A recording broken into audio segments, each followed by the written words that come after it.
What's going on, everybody? Matt Malatesta, Jackson DiPasquale. We're here on my Whistle Podcast in the VYPE studio. Okay, we're flashing some new gear. Yeah, we're going to be pushing some websites, and you'll see our Instagrams and stuff filled with new VYPE gear. It's going to be hot. Behind the scenes, Bradley Collier, Alex Henson doing work behind the scenes. Okay, so let's talk some football. We're getting down to it. Games last week were very they were very important. Very important games last week. I can't remember. And that leads to this week. It's the last week of the season before playoffs. There are some important games. We'll talk about that to move around for playoff positioning and for winning the district titles. So today we talk about Summer Creek, North Shore. Those are two teams that were in the state championship games in 6A D1 and D2 last year. Now they play each other again. North Shore needed everything they could get to beat Atascocita. Of course, they roll last week. Summer Creek has been having a tremendous season as well. These teams do not like each other.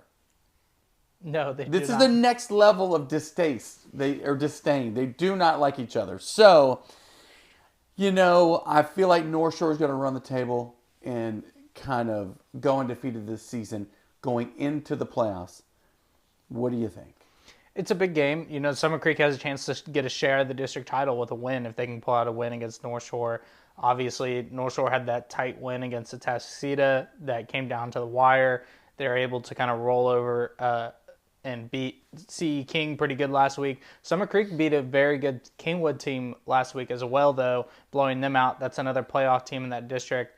I think this could be a pretty good game. Both teams like to establish the run game.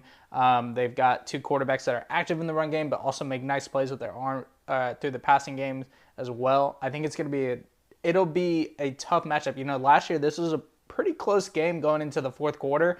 I think it'll be the same case this year. These are two teams that have had really big years, and you could see the same end result for both these teams once we get through playoffs, get to the playoff season. But I think this is going to be a big matchup this week. North Shore never looks ahead. I mean, kind of they do. But this is kind of a key game. My biggest concern is injury. If you're ahead big, get all your guys out, keep them fresh to go into the playoffs. Week 1, breeze. But the playoffs are going to be interesting for them. The problem is they have so much pressure on them. Like, if they don't go to the state finals, the season is a bust. Who can really say that? Only a handful of teams in the state of Texas. So, can they stay healthy? And can they not be over-pressurized and have to make every play and kind of play not scared to lose instead of like, hey, we're going to win? I think they're going to be fine. I think they're going to do just that. And they're going to run through the region. But there are some teams that can knock them off. We'll talk about that in weeks to come. Big game this weekend. Cy-Fair, really on Thursday night. Bridgeland plays Cy-Woods for the outright district title. Bridgeland has it going. Their defense is really good. When they played a couple weeks ago, they played against Side Springs. Their offense was not good, right? Not good. They moved the ball, but they had self-inflicted wounds. Lots of holding penalties, some false starts. Even when they were in the red zone, they weren't able to just put the ball in the end zone. And so since then, they've done a good job, and they've been able to score points. They had a huge win against Cy Ranch. Killed them. I believe last week, is when it was. And now they play a Cy Woods team that has kind of been a surprise this year in that district. They're 7-1. If they win, they get a clinch, or they get a share of the district title, which would be huge for the Wildcats. So when you look at this game, it's going to be physical. Both sides want to establish the line of scrimmage. Cy Woods has a quarterback, though, that's kind of interesting. Doesn't necessarily look like a quarterback, but dude can sling it. He can run the ball. He can do different things. It's going to be, I think it'll be a closer game than the Cy Ranch Bridgeland game was last week. But I do think Bridgeland will take care of business and get the win to outright win this district. I think Bridgeland wins this game for sure. Maybe they're peaking at the right time. Their offense is maybe getting their legs under them. But Woods is a great story. They're going to maybe win a playoff game, but they kind of reestablish their program. I think Bridgeland wins this, becomes the king of that Cy-Fair ISD district. And it's huge for Lonnie Madison. I mean, the head coach there now in his second year, and he's really getting things going. And he was the head coach of College Park, and he gets to Bridgeland, and he's looking like, holy cow, these are some big dudes that I have to work with here at Bridgeland. And he's done a great job with them. So that's a big game. We don't talk a lot about Southeast Texas. It's feverish over there. Southeast Texas football is wild. Port Neches, Groves, Nederland. What's cool now is they're in the district in the city of Houston, which is Montgomery, Lake Creek, Huntsville. That's a tough district. And this week, Nederland plays Montgomery. If Nederland wins, I think they win the district, which is huge for them. The Nederland coach is from Katy High School. The P&G coach is Coach Joseph, who is the son of Katy High School's Gary Joseph. So you kind of see some of that Katy influence coming over to Southeast Texas. I think Nederland's going to take care of business. They had a kind of a weird loss last week to Huntsville. I think they're going to get it back on track and beat Montgomery to take that outright district title. Yeah, it's going to be an interesting game because I think Montgomery needs a win. I believe I got to relook at the rankings, but I think Montgomery needs a win to kind of secure a playoff spot. And then Lake Creek's kind of right there on the cusp, but they've got to get a win this week as well. But you look at this, Nederland can win this district outright. You're going to have, I believe it's Nederland, P&G at 1 and 2. Maybe a share of the district title based off of just both teams having one loss in district, even though Nederland did win the head-to-head. But then you look at it and you got Lake Creek, Montgomery, and Huntsville, all three fighting for 2 spots. So it'll be a big game in Montgomery to see who wins this game. It should be an exciting matchup. You know, Montgomery got the big win over Lake Creek a few weeks ago. This Nederland team's on kind of the rise right now. So yeah. We'll see what happens this week. But lots of playoff implications happening in that district with the games this week. They play at Montgomery also, which is a big deal. And we were on the Montgomery train when they beat Lake Creek. I was, at least, like, Montgomery's back. And then they lost to Huntsville. But they've had a really good season. They're making the playoffs, I think. Nederland comes across, let's say, I-10, which could, take 4 hours, or it could take an hour and a half to get here. I think Nederland wins this game. But, those are kind of the big games. I know that Jordan plays Peyto for some more positioning in the Katy ISD district. But let's talk about teams that we were surprised about this year, good or bad. Give me one team. We'll volley this back and forth. Who do you think is the biggest surprise team? Even though I don't know if they'll make the playoffs this year, Waller has been a surprise team to me. They've got a freshman quarterback, TK Gaines, who is a phenomenal baseball player, comes in as a freshman, had a chance to put themselves in great position to make the playoffs this week. They lost a close one to Cy Springs last week, but I think it shows you a lot about what this Waller program is doing. They struggled a lot the past 2 years in that Klein ISD Tomball district. They move over to the Cy-Fair district, which you look at and you're like, man, like this is a tough district to be in. But they're able to get some wins and they put themselves in a position to have a shot. And I think I'm very surprised by this Waller team. Coach Marcus Mendoza was an undersized running back in the day in the city of Houston. He ends up going to Nebraska, plays a lot over there, and he kind of has that chip on his shoulder type coach, and it kind of bleeds over to his team. They got something brewing over there. Their facilities are fine too. They got some great facilities over there at Waller. Surprise team for me is I'm gonna give you 2 ones that are at the top. One is Willis. Willis is a bit of a surprise because when you lose the number 1 quarterback in the country, and he goes on to play at Florida, that's huge shoes to fill. And they have done none other than go back out and destroy everyone that they played. Trenton Miller's offense is, kind of one of a kind. They've got Jermaine Bishop, who's a special player. They've had some adversity in this season that's been kind of all over social media, but They got a swag about them, and they will take everybody's best shot. But man, they can score a ton of points, and their defense has gotten better from last year. They have a bunch of weapons, and they have that go-to guy. I'm impressed with what they've done after the DJ Lagway exodus upon graduation. Yeah, this is a Willis team that, coming in this year, we knew what they had for weapons. We knew they had to replace DJ Lagway.